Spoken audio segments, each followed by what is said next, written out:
በ1945 ዓመተ ምህረት ነሐሴ 6 ቀን ጧት የጃፓኗ ሂሮሺማ ከተማ እንደማንኛውም ቀን ነበረች።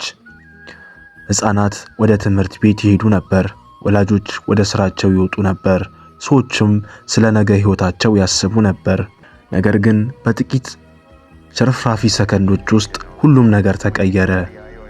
አንድ የአቶሚክ ቦምብ በከተማዋ ላይ ተጣለ።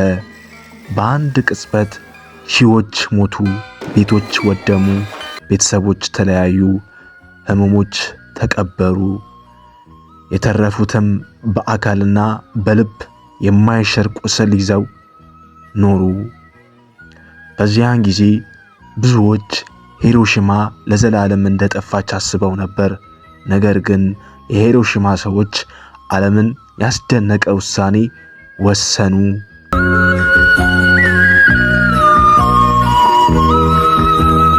በጥላቻ አልኖሩም፣ በበቀል አልተመሩም።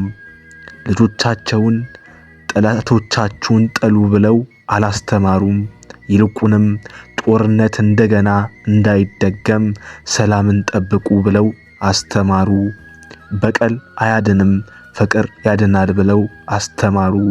ጥላቻ ቁስልን አያድንም፣ ይቅርታ ግን ያድናል ብለው አስተማሩ።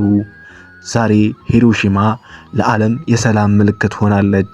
በከተማዋ ውስጥ ያሉ መታሰቢያዎች ሰዎች እንዲያለቅሱ ብቻ አይጠሯቸውም፣ እንዲማሩም ይጠሯቸዋል። የሂሮሺማ ታሪክ የሚነግረን አንድ ነገር አለ። ጦርነት አሸናፊ የለውም። በጦርነት ሁሉም ይሸነፋሉ። የሞተው ልጅ የሰው ልጅ ነው። የፈረሰው ቤት የሰው ቤት ነው። የፈሰሰው እንባ የእናት እንባ ነው። እኛም ኢትዮጵያውያን ከዚህ ታሪክ ትልቅ ትምህርት መውሰድ አለብን። በልዩነታችን ምክንያት እርስ በርሳችን ከመጠላላት አንድነትን መማር አለብን። ያለፈውን ህመም እያስታወስን በጥላቻ ሳይሆን በጥበብ ማስታወስ አለብን። ልጆቻችንን በቀል እንዲወርሱ ሳይሆን ፍቅርን እንዲወርሱ ማስተማር አለብን።